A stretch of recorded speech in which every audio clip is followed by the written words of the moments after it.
Au traité Gittin, Daf Zayin Amud Bet, Baruch Ba soumet la question suivante à Rabbi El-Hazar. Il lui dit, il y a des hommes, Haomdim Alai, qui se tiennent contre moi, qui me dérangent, qui me gênent, qui me font du mal. Et j'ai la possibilité de les dénoncer aux autorités, à la Malchoute. Qu'est-ce que je dois faire? Rabbi El-Hazar lui a dit, il y a un verset dans Tehillim, au chapitre 37, verset 7. Dom Lachem veitrolel lo. Au sens littéral, ça veut dire reste silencieux, dom, ne fais rien, rejoins, va vers Hachem et garde ton espoir envers Dieu. Rabbi Hazar explique Ashkem ve'arev aleem le Betamidrash. Va étudier tôt au Betamidrash, tôt la journée et tard le soir. Et Akadosh Baruch il le fera tomber devant toi. Vehu yapinem lefanecha chalalim chalalim vehem kalim be'elehem. Et ceux qui te dérangent, tes ennemis, disparaîtront. Donc vehi dom lachem, dom, reste silencieux. Toi, tu vas vers Dieu. Veitrolel lo. Il explique le verset itrolel lo. Itrolel, ça veut dire, c'est du mot chalalim, c'est-à-dire ils tomberont, ils deviendront des cadavres. Le Baal Shem Tov expliquait que Rabbi Hazar a donné ce grand conseil à Baruch Ba. Il lui dit en cela que tu vas au Beth Midrash le plus tôt et jusqu'au plus tard possible. Alors, les dinim, c'est-à-dire les décrets divins, animés du din, de la justice divine, qui prennent forme dans ces hommes-là qui viennent te déranger, alors ils tomberont. Car si contre l'homme se lèvent des ennemis quelconques, c'est parce que dans les hauteurs, dans les mondes d'en haut, comme on dit, il y a des dinim, il y a la justice divine qui va prendre forme chez ces humains qui sont ici-bas. Ceux qui sont impies, Akadosh Baruch Hu les choisit pour réaliser le din d'en haut.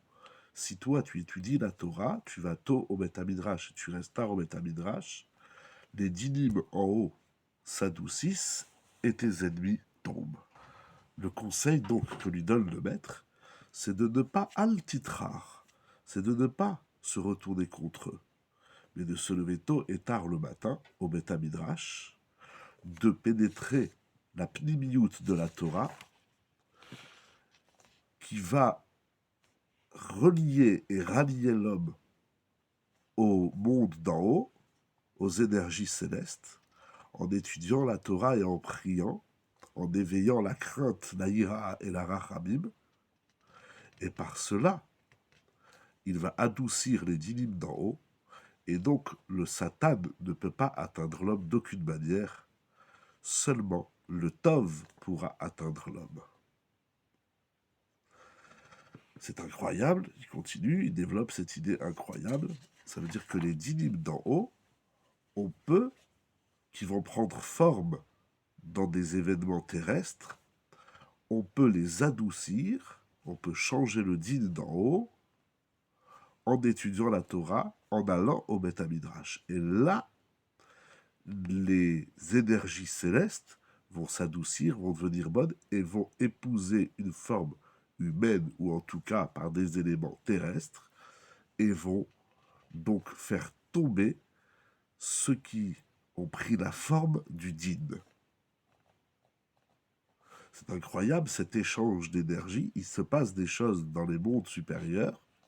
Akadosh Baruch Hu, il a ses raisons, bien évidemment, qui nous échappent et nous dépassent pour comprendre pourquoi c'est le moment du din, mais en allant étudier la Torah au Beth Midrash, on peut adoucir le din d'en haut, et ceux qui ont épousé la forme du din d'en haut, ils ont épousé cette forme en bas, ils tombent de même, puisque par notre étude de la Torah au Beth Midrash, on a changé les, les formes de la justice divine, et donc ces formes-là, qui représentent la justice divine, tombent et s'écroulent d'elles-mêmes. Comment ça marche? Pourquoi l'étude de la Torah adoucit les dynimes? Le Baal Shem Tov développe une idée intéressante qu'on va essayer de dire succinctement. Il y a dans le monde, Akadosh Baruch Hu a créé le monde par les 22 lettres de la Torah. Les 22 lettres, du Aleph jusqu'au Tav, lorsqu'il y a des dynimes, forment des mots. Les lettres forment des mots. Les mots du din. Et donc, le din va s'imposer sur Terre, encore une fois, par différentes formes, humaines ou autres. Si l'homme étudie la Torah, il prend les lettres et il les compose, il leur donne un autre sens. Avec les lettres, il crée d'autres mots. Ces mots de la Torah sont des mots de Rachamim, de clémence d'Hachem, de Métikout, c'est-à-dire de douceur. Et donc, puisque les lettres ont formé des mots nouveaux, c'est-à-dire des mots de Rachamim, alors les dynimes d'en haut s'évaporent et c'est la Rachamim d'Akadosh Baruch Hu qui prend place dans le monde Yiratzon, quand ces temps difficiles que traverse le peuple d'Israël, où nous puissions nous renforcer dans l'étude de la Torah pour ainsi, Bezrat Hashem, connaître des jours meilleurs pour tout Israël. Shalom à l'Israël et dans le monde entier.